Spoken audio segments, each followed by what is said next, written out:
अस्सलाम वालेकुम नाज़रीन, बिलाल अहमद तबसरा यूके के साथ। नाज़रीन, स्काई न्यूज़ ने एक ख़बर पब्लिश की है जो आप स्क्रीन में देख भी रहे होंगे, और उसमें उन्होंने बताया कि इस सीज़न में ये इस वक्त जो है फीवर है वो बहुत एक्सटेंसिव चल रहा है, और उसके जो पोलन के काउंट्स तो नहीं बढ़े, लेकिन जो पोलन के जो काउंट्स हैं वो उसकी जो स्ट्रेंथ है वो काफ़ी स्ट्रॉन्ग है, और इस जो स्ट्रेंथ है उसको पिछले सालों की निस्बत काफ़ी हद से ज़्यादा देखा जा रहा है कि वो काफ़ी हद से ज़्यादा स्ट्रॉन्ग है। और इसी वजह से स्काई न्यूज़ की खबर के मुताबिक जो पेशेंट्स हैं या हे फीवर के जो मरीज़ों की तादाद है वो यूके में बढ़ रही है इस साल। और चूँकि मैं ख़ुद भी हे फीवर के से मुतासिर एक पेशेंट ही हूँ, और मेरे साथ आज मौजूद हैं डॉक्टर लुकमान अहमद जो कि जीपी कंसल्टेंट हैं, सालों से उनका जीपी डॉक्टर तजर्बा है। तो मैंने उनसे आज हे फीवर के हवाले से बात कर रहा हूँ, तो आइए उनसे बात करते हैं। डॉक्टर लुकमान, आपका बहुत शुक्रिया तब से यूके को वक्त देने का। ये क्या चीज़, टर्म क्या है हे फीवर, इससे मुराद क्या है और ये क्यों होता है? हे फीवर है जो बेसिकली ये एक एलर्जिक कंडीशन है। तो कुछ लोगों को जो है एलर्जी होती है कोई ग्रास वगैरह से या ट्रीज़ के जो फ्लावर्स वगैरह हैं उनसे, एक चीज़ है पोलन जिसको हम कहते हैं। तो वो जब आपके मुंह, आँख के रास्ते या नाक के रास्ते आपके जिस्म में जाती है तो आपका इम्यून सिस्टम, आपका जो कुव्वत मुदाफ़ियत है वो उसके ख़िलाफ़ रिएक्ट करता है। तो उससे एक सिम्टम्स का सेट बनता है जिसको इस हे फीवर टर्म में कंबाइन किया गया है। तो वो सिम्टम्स हम आगे जाके डिस्कस करेंगे। तो बेसिकली ये एक एलर्जिक कंडीशन है, स्लो किस्म की एलर्जी। अच्छा, अब आपने जिस तरह बयान किया, इससे अगर किसी को हे फीवर ना होता हो तो वो समझेगा कि शायद ये बड़ी ही फॉर ग्रांटेड सी चीज़ है, छोटी सी मामूली सी चीज़ है। लेकिन मुझ जैसे कई पेशेंट्स ऐसे हैं जिनको हे फीवर होता है, और हो सकता है मुझसे ज़्यादा सीवियर किसी की भी सिम्टम्स होते हो। तो ये तो ऐसी बीमारी है कि जिससे आपको काफ़ी आपकी डेली लाइफ रूटीन मुतासिर नहीं हो जाती है, कि इतना सीवियर हद तक जा सकता है? जी बिल्कुल। कहने को तो ये छोटी सी बीमारी है, छोटा सा प्रॉब्लम है, लेकिन इसका भी एक स्पेक्ट्रम है। कुछ लोगों को बहुत ही मामूली सी सिम्टम्स होती हैं, कुछ को इंतहाई सीवियर किस्म की सिम्टम्स होती हैं। इवन आस्मा और दमे का अटैक हे फीवर के साथ हो जाता है। और ख़ासकर जिन लोगों को हे फीवर का सिग्निफिकेंट प्रॉब्लम है उनकी ज़िंदगी काफ़ी मुतासर होती है इससे। अगर किसी बच्चे को है तो उनकी तालीम पे फ़र्क पड़ता है, उनकी स्टडीज़ वगैरह पे फ़र्क पड़ता है। अगर किसी बड़े को है तो उनके काम पे फ़र्क पड़ता है। काफ़ी सारे लोग हैं जो वो ऑफ सिक जाते हैं, जब सीवियर अटैक होते हैं, सख्त किस्म के अटैक होते हैं तो वो काम पे नहीं जा सकते। तो बड़ों का तो माली नुकसान होता है, काम का नुकसान होता है, और बच्चों की और नौजवानों की पढ़ाई वगैरह पे असर होता है। तो इसमें जो सिम्टम्स हैं मेनली वो क्या सिम्टम्स हैं? इसलिए कि मैं अब आपको अपनी मिसाल एज ए केस स्टडी देता हूँ। मुझे ज़िंदगी में कभी भी हे फीवर नहीं हुआ। मुझे 2 साल पहले इन्हीं मौसम में, जो जून जुलाई का मौसम है, इसमें मुझे हे फीवर हुआ। और मुझे पहले साल जब हुआ तो मुझे तो पता ही नहीं था कि ये हे फीवर है, बस मुझे छींकें आ रही थी, और बाद में मुझे किसी ने बताया कि ये हे फीवर हो गया। तो अगर ये हे फीवर की निशानी क्या हैं, कुछ सिम्टम्स बताएंगे? सिम्टम्स काफ़ी डाइवर्स किस्म के सिम्टम्स हैं। तो इनमें अगर आप मोस्ट कॉमनली देखें तो आपका नाक रनी या ब्लॉक्ड रहता है, आँखों को खारिश रहती है, कानों में खारिश, और बाज़ दफ़ा आवाज़ सुनाई पे भी असर पड़ता है। वो आगे चल के डिस्कस करेंगे कि क्यों पड़ता है। गले में खारिश रहती है, खांसी, स्नीजिंग जो छींकें वगैरह आना है। तो उसके साथ साथ हेडेक, क्योंकि जैसे सिम्टम्स क्रॉनिक रहती हैं, लंबा अरसा रहती हैं, तो आपके साइनसेस वगैरह पे असर होता है। जो आपके नाक के दोनों तरफ साइनसेस हैं, ऊपर आंखों के साथ साइनसेस हैं, नाक के डीप इनसाइड साइनसेस हैं, तो इनकी फिर इन्फ्लेमेशन शुरू हो जाती है। तो उस इन्फ्लेमेशन के रिज़ल्ट में एक तो आपको हेडेक्स वगैरह होते हैं, नींद डिस्टर्ब होती है। तो और एंड स्पेक्ट्रम इसका ये हो जाएगा कि आपके नाक में कुछ गदूदें बढ़ना शुरू हो जाएंगी, और उन गदूदों की वजह से फिर सांस लेने का अमल और मुश्किल हो जाता है। तो उनको हम पोलिप कहते हैं, उन गदूदों को, जो फिर अगर नॉर्मल ट्रीटमेंट जो हम देते हैं इसमें कंजर्वेटिव, उससे चीज़ें ठीक नहीं होती तो फिर ENT सर्जन्स की हेल्प की ज़रूरत पड़ती है। तो इसमें जो ट्रीटमेंट मुझे, जिस तरह मैं अपनी बात भी कर रहा हूँ एज अ केस स्टडी के, तो जब शुरू शुरू में जो है फीवर हुआ तो मुझे यही कहा गया कि आप ओवर द काउंटर जो है एलर्जी की टेबलेट्स ले लें और आप ये खाते रहें, डेट्स इनफ फॉर यू। जो कि मुझे पहले कुछ सालों में तो ये ठीक रहा है, लेकिन अब इस दफ़ा लग रहा है कि मुझे वो एलर्जी टेबलेट भी वो काम नहीं कर रही हैं। तो ये क्या वक्त के साथ साथ बढ़ता चला जाता है या इसको आप किसी तरीके से कंट्रोल कर सकते हैं ओवर द ईयर्स? इसका इलाज तो वैसे इतना परफेक्ट इलाज मैं नहीं कहूँगा कि कहीं भी है 100%, लेकिन सबसे पहले जब भी किसी चीज़ का इलाज करते हैं तो सबसे सिंपल मेजर्स जो आप कर सकते हैं तो एक है कि आपका जो पोलन के साथ इंटरेक्शन है आपके जिस्म का, उसको कम किया जाए। तो उसकी डिफरेंट टेक्निक्स हैं। मसलन एक सादा सी ये है कि जो आपके नोस्ट्रिल हैं उनके गिर्द वैसलीन लगाने से आपके जो पोलन्स का कंटेक्ट है आपके नाक के साथ कम हो जाता है। ओके, और फिर आउटडोर पोलन के सीज़न में टाइम कम स्पेंड करना, उससे यानी मुंह और आंखों के रास्ते और नाक के रास्ते जो पोलन आपके जिस्म में जाएगा उसको कम किया जा सकता है। लेकिन अनफॉर्चुनेटली कितना अरसा बंदा अंदर रह सकता है? ये तो खिड़कियाँ वगैरह अगर आपके घर में खुली हुई हैं पोलन के सीज़न में तो घर के अंदर पोलन आ जाएंगे। आपने कपड़े ड्राई किए हैं आउटसाइड तो उसके साथ पोलन लग सकते हैं। तो बड़ा मुश्किल है पोलन को कंट्रोल करना, लेकिन ये चीज़ें कम अज़ कम ट्राई की जा सकती हैं। जो ग्लासेस हैं आँखों के रास्ते उसके एब्जॉर्प्शन को कम करने के लिए मशवरा दिया जाता है कि ऐसी ग्लासेस पहने जो आपकी आंखों के गिर्द रैप अराउंड हो जाएं, तो वो पोलन आंखों के रास्ते कम जाएगा। तो जो सिम्टम्स हैं उनको कंट्रोल करने के लिए सबसे पहले है कि आप कांटेक्ट कम करें पोलन के साथ जैसे भी हो। फिर उसके बाद ट्रीटमेंट में आती हैं डिफरेंट स्प्रेज वगैरह, जो हम नेज़ल स्प्रेज यूज़ करते हैं वो भी डिफरेंट किस्म की हैं, लेकिन सबसे ज़्यादा कॉमनली इस्तेमाल किया जाने वाला है स्टेरॉयड नेज़ल स्प्रे। और अब स्टेरॉयड नेज़ल स्प्रे भी स्ट्रेंथ में स्टेप बाय स्टेप ऊपर जाते हैं, जैसे एक स्टेप लैडर है उसी तरह मामूली ताकत अगर आपको फ़ायदा देती है तो फिर आप अगर से मामूली ताकत से आपको 20-30% बेनिफिट हुआ है तो फिर बाद में डॉक्टर आपकी उसकी स्टेरॉयड की स्ट्रेंथ को इंक्रीज़ करेगा। तो उससे ये रहता है कि इन्फ्लेमेशन लोकली कंट्रोल रहती है, तो सिम्टम्स में थोड़ा बहुत फ़र्क पड़ता है। आँखों के लिए आँखों की खारिश एक बहुत बड़ा प्रॉब्लम होता है, तो उसके लिए आँखों के कतरे जो एलर्जी को लोकली कंट्रोल करते हैं और वो दिन में कई दफ़ा इस्तेमाल किए जा सकते हैं। अगर आप उनको फ्रिज में रखें, जैसे सोडियम क्रोमोग्लाइकेट एक ड्रॉप है, उसको अगर आप फ्रिज में रखेंगे तो ये ओवर द काउंटर भी अवेलेबल है, तो वो ज़्यादा इफ़ेक्टिव होता है और ज़्यादा सूदनिंग इफ़ेक्ट देता है आपकी आँखों के लिए। तो अगर इन चीज़ों से फ़र्क नहीं पड़ता तो फिर गोलियों की तरफ, जिनको हम एंटीहिस्टामिन कहते हैं, वो दो डिफरेंट ग्रुप्स हैं उनके। एक है जो आपको स्लीपी कर देती है और एक है जो आपको नॉन ड्रोजी कहते हैं, वो आपको लेस स्लीपी करती है। मैं तो ये कहूँगा कि वो भी आपकी स्लीप पे अफेक्ट करती है। पर्सनल तजर्बे से भी मुझे पता है, क्योंकि मैं खुद हे फीवर का प्रॉब्लम मुझे भी है। तो मसलन जो ड्राउजी वन है उनमें पेरिटोन बहुत कॉमनली बच्चों के लिए इस्तेमाल होती है, और सेटेरिजीन जो है वो नॉन ड्राउजी की एक मिसाल है। लेकिन अगर आप सेटेरिजीन भी अगर आपने कभी इस्तेमाल किया है तो शायद आपको तजर्बा हुआ हो कि नेक्स्ट डे आपका जिस्म बड़ा बोझिल होता है और उठना बड़ा मुश्किल होता है।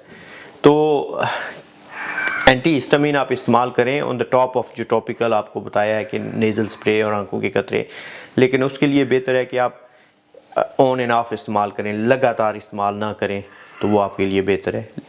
अच्छा, एक मैंने सोचा था कि इसमें मुझे करेक्ट करिएगा कि ये भी किसी ने कहा था कि स्टीम लेते रहें उससे भी फ़र्क पड़ता है, तो क्या घर में जो घरेलू टोटके के तौर पे स्टीम लेना है ये हेल्पफुल है इसमें हे फीवर में? स्टीम से प्योर हे फीवर के सिम्टम्स तो मैंने नहीं देखा कि वो रिलीव होती हैं, लेकिन आपकी जो नेज़ल कंजेशन है वो थोड़ी देर के लिए स्टीम इन्हेलेशन से और उसके बाद आप जब नाक ब्लो करते हैं तो नाक थोड़ी देर के लिए साफ़ हो जाता है, लेकिन इसका कोई परमानेंट क्योर नहीं है। टॉपिकल जो नेज़ल स्प्रे और आंखों के कतरे और गोलियां इस्तेमाल करें, अगर उसके बावजूद भी फ़र्क नहीं पड़ता तो कुछ इम्यूनोथेरापी के ट्रीटमेंट्स हैं जो लोगों को फ़र्क डालते हैं। उसमें ये करते हैं कि पहले आपका एलर्जी टेस्ट होता है कि किस चीज़ से आपको एलर्जी है, कौन से किस किस्म के पोलन से या किस किस्म की डस्ट से या किस चीज़ से आपको एलर्जी है, और उसके बाद ऐसी वही जो चीज़ आपको एलर्जी दे रही है उसी से एक वैक्सीन टाइप चीज़ तैयार की जाती है जो आपको मेरे ख्याल में 2 से 3 साल तक दी जाती है, और आपका जिस्म उसके ख़िलाफ़ मुदाफ़ियत पैदा कर लेता है, तो उससे आपकी सिम्टम सिग्निफिकेंटली कम हो जाती हैं। ये एक इलाज है, लेकिन अनफॉर्चुनेटली जब हम एलर्जी का टेस्ट करने के लिए लोगों को भेजते हैं तो मसलन 10 चीज़ों का टेस्ट पॉजिटिव आ जाता है, तो वो उसका हर वक्त उसका वो तोड़ ढूंढा नहीं जा सकता। तो बड़ा कम है कि हम प्राइमरी केयर में लोगों को हे फीवर की वजह से एलर्जी टेस्टिंग के लिए भेजें, क्योंकि ये इतना यूज़फुल टेस्ट नहीं है। Right, okay. जब आपने जिक्र किया कि पोलन काउंट्स का या पोलन का कि पोलन, तो आम ज़ुबान में क्या आम आँखों से हम पोलन को देख सकते हैं, या अगर किसी को ना पता हो कि पोलन काउंट्स कितने हैं या कब मौसम शुरू होगा कब ख़त्म होगा, तो इसमें क्या सीज़न क्या है जिसमें आप समझते हैं कि ये, और निशानी क्या है कि पोलन अब शुरू हो गया है? वैसे तो यूके में जो पोलन का सीज़न है वो मार्च से सितंबर तक है, लेकिन कुछ लोगों को जो इस तरह की एलर्जिक सिम्टम्स होती हैं वो घर में पड़ी डस्ट से होती है, मसलन पिलो से जो डस्ट हो रही है, तो इस तरह की चीज़ों से भी होती है, तो उनको सारा साल भी सिम्टम्स रह सकती हैं। लेकिन मार्च से सितंबर तक पोलन और हे फीवर का सीज़न है, तो इसमें बाज़ लोगों की सिम्टम्स तो बहुत ही ज़्यादा वर्स होती हैं कि उनको दमे के अटैक होते हैं, क्योंकि जिसको दमे की तरह के अटैक हैं उनकी चेस्ट टाइट रहती है, वीजिंग होती है बाकी सिम्टम्स के साथ साथ, तो उनकी सिम्टम्स ज़्यादा सीवियर होती हैं। तो उन लोगों के लिए कुछ ऐसी अद्वियात हैं जो अगर सीज़न से पहले शुरू कर ली जाएं तो थोड़ा उन्हें फ़ायदा होता है। आपने जिक्र किया था थोड़ी देर पहले कि ये अस्थमा की तरफ भी जाता है, तो या काम तासुर ये भी पाया जाता है कि ये जो हे फीवर है इसके बाद फिर ये लीडिंग टू अस्थमा होता है, तो क्या जिसको हे फीवर हो उसका बढ़ता जाए तो क्या ये रिस्क मौजूद है कि वो फिर अस्थमा पेशेंट बन जाता है?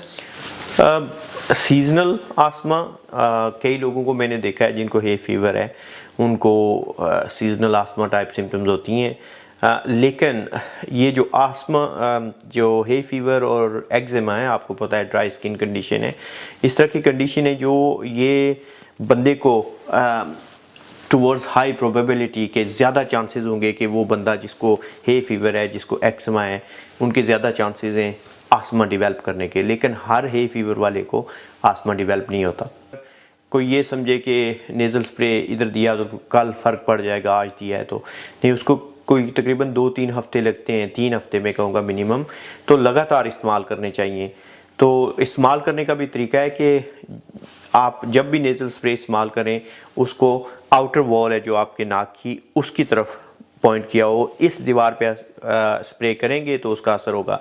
ना ही इसको स्प्रे करके तो आपने सर पीछे करना है, आप अपराइट रहें, ओके, और उल्टा हाथ, नोस्ट्रल से उल्टा हाथ आप इस्तेमाल करें ताकि इजीली आप उसकी नोज़ल को पॉइंट कर सकें आउटर वॉल की तरफ, और 1 या 2 पफ लेके तो आप इसको जेंटली ऐसे मसाज कर दें, ओके। लेकिन कोशिश करें कि ना ही तो आप बहुत ही पीछे जाएं, ना ही आप ऐसे हों बहुत ज़्यादा आगे, ताकि वो आपके नाक से ना ही बिल्कुल बाहर चला जाए और ना ही आपके गले में चला जाए। तो अगर आप इनको लगातार इस्तेमाल करते हैं तो 4 हफ्ते बाद, 6 हफ्ते बाद इनकी इफ़ेक्टिवनेस और इनकी वेदर ये कारआमद है या नहीं असेस किया जा सकता है, और उसके बाद आपका डॉक्टर शायद आपको अगर सिम्टम का 100% रिलीफ नहीं हुआ तो स्ट्रॉन्गर स्टेरॉइड दे दे, लेकिन कोशिश करनी चाहिए कि कम से कम ताकत का इस्तेमाल किया जाए जिससे आपको फ़ायदा हो। मैं खुद क्योंकि हे फीवर का प्रॉब्लम मुझे है, तो मैं तो कभी हफ्ते में 2 दफ़ा सिटेरिज़िन की गोली ले लेता हूँ, क्योंकि वो सबसे चीपेस्ट है ओवर द काउंटर जहाँ तक मुझे पता है।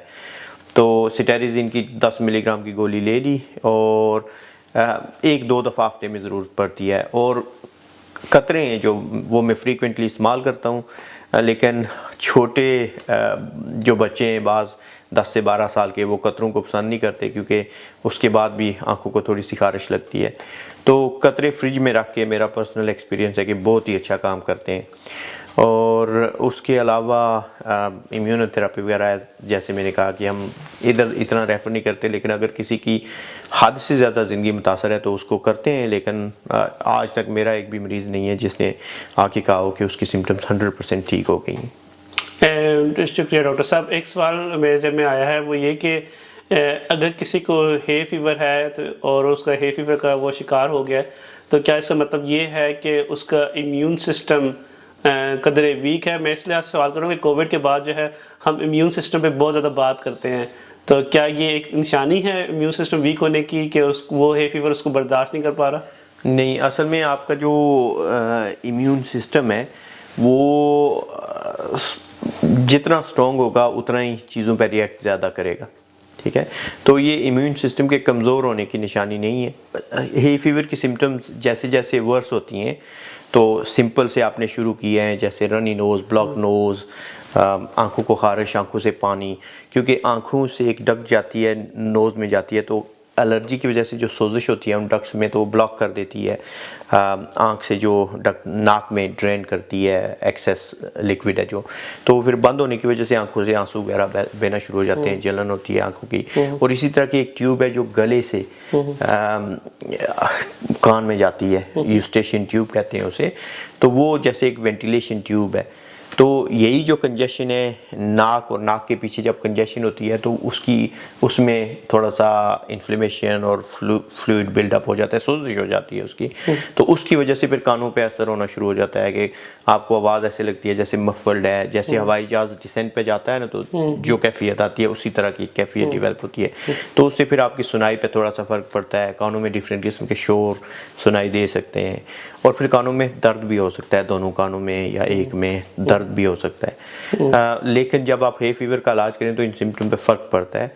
तो अगर नाक की जो एलर्जी है वो अरसे से सालों साल चलती है तो फिर पॉलिप डेवलप हो जाते हैं, साइनसेस में इन्फ्लेमेशन हो जाती है, फिर हेडेक। तो ये सिम्टम्स का अवेयर होना कि अच्छा भला जब क्रोनिक साइनसाइटिस हो जाए और आपके साइनसेस जो कम्प्लीटली ब्लॉक हैं तो फिर सर्जरी के अलावा और कोई चारा नहीं होता। अच्छा, एक मैं स्टैट्स के हवाले से, गो के ये एक्यूरेट स्टैट्स तो नहीं हो सकते, या दादोशुमार के हवाले से पूछना चाह रहा था कि इस हे फीवर के सीज़न में आप अगर कोई पेशेंट, नॉर्मली आप इतने सालों से जीपी डॉक्टर हैं, तो आपको इन सीज़न में एन एवरेज वीक में या दिन में कितने पेशेंट बढ़ जाते हैं compare to non hay fever months? कोई इसमें कोई आपको ट्रेंड आपको भी आपने नोटिस किया है? कोई मेरे ख्याल में दिन में कोई होंगे कोई तकरीबन 3 से 5 तक। तो जो इसकी हे फीवर की रेशियो है कम्युनिटी में, वो तकरीबन 20 से 30% लोग हैं जो वो हे फीवर का प्रॉब्लम रखते हैं। Okay, thank you so much doctor Lukman, GP consultant हैं आप। आपका तबसरा यूके को टाइम देने का शुक्रिया। Thank you ji.